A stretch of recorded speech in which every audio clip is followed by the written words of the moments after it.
लीजिए, आज भारत के राष्ट्रीय त्योहारों में से 3 राष्ट्रीय त्योहार हैं। एक गणतंत्र दिवस, स्वतंत्र दिवस और ये लास्ट वाला भी है 2 अक्टूबर। डेट के नाम से नहीं जानते हैं, अहिंसा दिवस कहते हैं। ठीक है, साफ सफाई अभियान वाला दिवस है जी।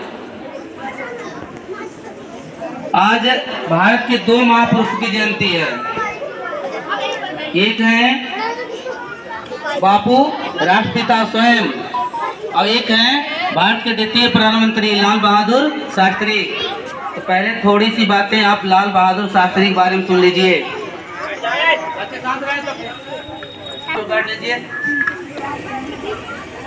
आज ही के दिन 2 अक्टूबर 1904 मुगल सराय एक जगह है, आप जाएंगे वाराणसी। पहले कभी मुगल सराय का स्टेशन सबसे बड़ा माना जाता था, वहाँ इनका जन्म हुआ था।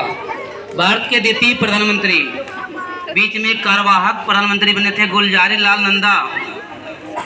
पंडित जवाहरलाल नेहरू के बाद गुलजारी लाल नंदा कार्यवाहक प्रधानमंत्री बने थे, उसके बाद इनका नंबर आता है। अब उस समय दुर्भाग्य से भारत पाक युद्ध भी चल रहा था और इनकी हाइट इतनी है, इन्होंने कहा मेरी हाइट बेशक कम है लेकिन मेरे अंदर बहुत ही जज्बा है। इनके माता पिता का नाम कोई बताया नहीं, शारदा प्रसाद श्रीवास्तव इनके पिताजी का नाम, माता का नाम श्याम दुलारी देवी है। वाराणसी में जन्म हुआ था मुगल सराय में। और 1965 में जब भारत पाक युद्ध हुआ तो उसमें भारत को विजय श्री हाथ लग गई और ताशकंद बुलाया गया समझौता के लिए। छोटो और 11 जनवरी को वही ताशकंद में ही इनकी मृत्यु हो जाती है। रहस्यमयी मृत्यु माना जाता है, किसी ने इनको जहर पिला दिया, भोजन में जहर मिला दिया गया और उस समझौता करने के बाद ही मृत्यु हो जाती है। तो बताया क्या हुआ था या किस क्लास में बताया था? चलिए, जो महात्मा गांधी जी हैं, जन्म कर्म बहुत बच्चों ने बताया, उसके बाद चालू करते हैं। इनका विवाह अल्पायु में हो जाता है 13 वर्ष की अवस्था में। आज क्या है, आज सब नौकरी के बाद क्या करते हैं, शादियाँ। अब उनकी शादियाँ होने के बाद वो क्या पढ़ने जाते हैं लंदन, बैरिस्टर डिग्री होती है, वकीलगिरी पढ़ने जाते हैं। पढ़ने के बाद यहाँ आते हैं 1893 में, यहाँ अपना चलाना चाहते हैं वकीलगिरी, वकील बनना चाहते हैं। वकील रहते भी हैं पेशे से भी। उन्हीं के एक मुवक्किल जो हैं दादा अब्दुल्ला, इनको अपने मुकदमे के सिलसिले में अफ्रीका ले जाते हैं। अफ्रीका जब जाते हैं तब तक महात्मा गांधी करमचंद गांधी हैं, अभी महात्मा नहीं हुए हैं। लेकिन जब अंग्रेजों ने इनको उतार दिया था ट्रेन से, उस जगह का नाम है पीटर्समार्ट्सबर्ग स्टेशन, वहाँ पर अंग्रेज ने उतार दिया था। इन्होंने निश्चय किया भाई अब ये आदमी जिद्दी बन जाएगा, तब से वो आदमी गांधी बन गया। हालांकि वो वादियावाद मिले महात्मा के भी, गांधी के भी, बापू के भी। वहाँ पर कई कार्यक्रम चलाए, कुछ किताबें भी लिखी। जिस जहाज़ से आए उस जहाज़ पर कई किताबें लिखी, क्योंकि पीसीएस का फेवरेट क्वेश्चन है, ज़्यादा बताऊँ बड़ा लंबा हो जाएगा।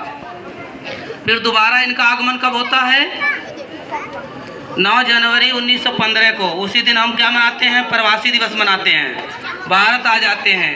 तो इनके जो राजनीतिक गुरु रहते हैं गोपाल कृष्ण गोखले, वो कहते हैं अभी 2 साल आप क्या करिए, मुंह बंद कर लीजिए, कान खोल लीजिए, आँख खोल लीजिए, पूरा भारत भ्रमण करिए।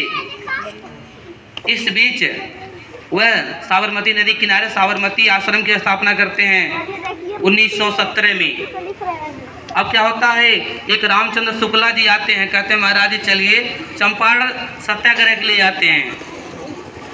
तो वहाँ ये विडंबना रहती है कि अंग्रेजों ने 3 कठिया पद्धति लागू की थी, अर्थात आपके पूरे खेती में से 3/20 भाग नील की खेती करना है। दुर्भाग्य से उसी समय बाजार में कृत्रिम नील आ जाता है, वो भी किसका, मिस्र का। अंग्रेज नील खरीदना बंद कर देते हैं, फसल खड़ी रह जाती है। टैक्स मांगते हैं अनाज के रूप में कि हमको अनाज दीजिए। ये गांधी जी जाते हैं वहाँ 1917 के बाद, चंपारण पहला सत्याग्रह आंदोलन है उनका। जाते हैं वहाँ जो टैक्स लगता है उसको माफ़ कराते हैं। यहाँ से ख्याति भारत में बढ़ जाती है इनकी। 1918 में 2 आंदोलन करते हैं, अहमदाबाद मिल मजदूर आंदोलन और खेड़ा सत्याग्रह। पूछता कि किसमें भूख हड़ताल किए थे, खेड़ा सत्याग्रह में। 1920 में असहयोग आंदोलन चालू कर देते हैं, 2 साल चलता है।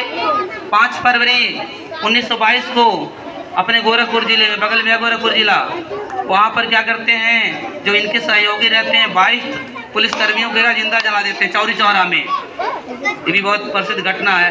गांधी जी से हाथ होकर क्या करते हैं, अपना आंदोलन वापस ले लेते हैं। 1924 में ये भारतीय राष्ट्रीय कांग्रेस, जो कांग्रेस चल पार्टी है हाथ के पंजे वाली, इसके अध्यक्ष बनाए जाते हैं बेलगांव अधिवेशन में। जब 1919 में जलियांवाला बाग हत्याकांड हुआ था, अंग्रेजों ने उससे पहले ही इनको खुश करने के लिए कैसर हिंद की उपाधि दे दी थी। इससे रुष्ट होकर इन्होंने वो उपाधि लौटा दिया है। 1930 में सविनय अवज्ञा आंदोलन, उसी के तहत नमक तोड़ो कानून भी चलाते हैं और 24 दिन की पैदल यात्रा करते हैं। लगभग 378 किलोमीटर की दूरी रहती है अपने 78 सहयोगियों के साथ। 1931 में ये कहाँ जाते हैं, इंग्लैंड, द्वितीय गोल मेज सम्मेलन में सम्मिलित होने के लिए जाते हैं। और 31 में गांधी-इरविन समझौता भी होता है। 32 में क्या होता है, पूना पैक्ट होता है, अंबेडकर जी से समझौता होता है इनका। और यहाँ पर उन्होंने हरिजन पत्रिका निकाली है। हरिजनों के उत्थान के लिए काम में लग जाते हैं, क्योंकि जब एकता नहीं रहेगी, छुआछूत के प्रबल विरोधी रहते हैं। यहाँ भी कोई छुआछूत नहीं करेगा किसी बीच से। व्यक्ति है, इंसान है, जाति हम लोगों ने आकर यहाँ बना दिया है। इनका महत्वपूर्ण आंदोलन था 1942 में, भारत छोड़ो। बीच में भी और घटनाएं होती हैं। भारत छोड़ो आंदोलन, इसी में इन्होंने करो या मरो को नारा देते। भाई अब जो मर्जी सो करो, अब तो बहुत अहिंसा हो गई, करो या मरो। तो इसका आशय नहीं रहता कि आप उपद्रव ही मचा दो। फलस्वरूप भारत आज़ाद हो जाता है। 30 जनवरी को एक राष्ट्रवादी ने, जो किसी संगठन से जुड़ा हुआ व्यक्ति था, सुबह की बात है, बहुत सर्दी पड़ती है, लेकिन भारतीयों के लिए क्या करते हैं, अर्धनग्न कपड़े पहनकर, आधा धोती नीचे पहनकर आधा ऊपर लपेटे हुए, बिरला मंदिर बहुत मशहूर मध्य दिल्ली में है, आरती करने जा रहे थे। नाथूराम गोडसे आया, 6 गोली मार दी इनको और ये वहीं पर शहीद हो जाते हैं। तो शहीद दिवस मनाया जाता है 30 जनवरी को। भारत में शहीद दिवस 3 बार मनाते हैं, इंदिरा गांधी की मृत्यु पर, महात्मा जी की मृत्यु पर, और क्या है, भगत सिंह सुखदेव राजगुरु के मृत्यु दिवस पर 23 मार्च वाला जो है। इनका अंत होता, लेकिन इनके विचारों को आज भी हम मनाते आए हैं। और लाल बहादुर शास्त्री के बारे में थोड़ा सुन लीजिए। ये ऐसे व्यक्ति थे, इनकी हाइट 5 फीट भी नहीं थी, लेकिन ये बहुत ही मजबूत भावना के थे। इन्होंने ये युद्ध के समय क्या कहा था, जय जवान जय किसान का भी नारा दिया था। जय जवान के साथ जय किसान का भी नारा इन्होंने दिया है। और जय विज्ञान नारा किसने दिया है, अटल बिहारी वाजपेयी ने। और ध्यान दीजिए, जब युद्ध चल रहा तो उस समय खाद्यान्न की कमी थी, इन्होंने पहले अपने परिवार को एक टाइम भोजन न करने के लिए कहा कि आप एक टाइम भोजन मत करिए। पूरे देश को कहा कि आप एक टाइम भोजन मत करिए, खाद्यान्न की कमी है, भोजन की। पूरा देश, सोच लीजिए, जैसे मौजूद थाली पिटवा देते हैं कोरोना काल में, वैसे इनके कहने पर पूरा देश भूखा रहता था। शाम को सुबह भोजन कर लो, शाम को भूखा रहता था। क्यों? देश के लिए बचा रहा था। तो ऐसे जो प्रधानमंत्री रहेंगे तो देश को विजय श्री जरूर हाथ लगेगी। उस युद्ध में भारत जीता भी। चलिए, बात लंबी हो गई है, अभी बहुत लोग बाकी हैं। इस साथ हम क्या करते हैं, भारत विराम, जय हिंद जय भारत। इसके लिए, इनके लिए वो ताली। तो उन्होंने उस महिला को अपना आधा धोती फाड़ करके उनके ऊपर फेंक दिए। महात्मा गांधी अपना आधा धोती उनके ऊपर फेंक दिए और उनकी पत्नी बगल में थी। कहीं क्यों ऐसा किए? आपके पास आधा धोती रह गई, अब क्या होगा? उन्होंने अपने पत्नी को भी फेंक दिया उठा करके और उनका पैर टूट गया। बैठ जाओ। देश के लिए वो राष्ट्रपिता है ना, तो वो ये नहीं है, उनके पास ममता ये नहीं, अपनत्व वाली ममता नहीं है, अपने लिए नहीं है, वो दूसरे के लिए जीते थे। ठीक है, ऐसे महान पुरुष हैं। इसके बाद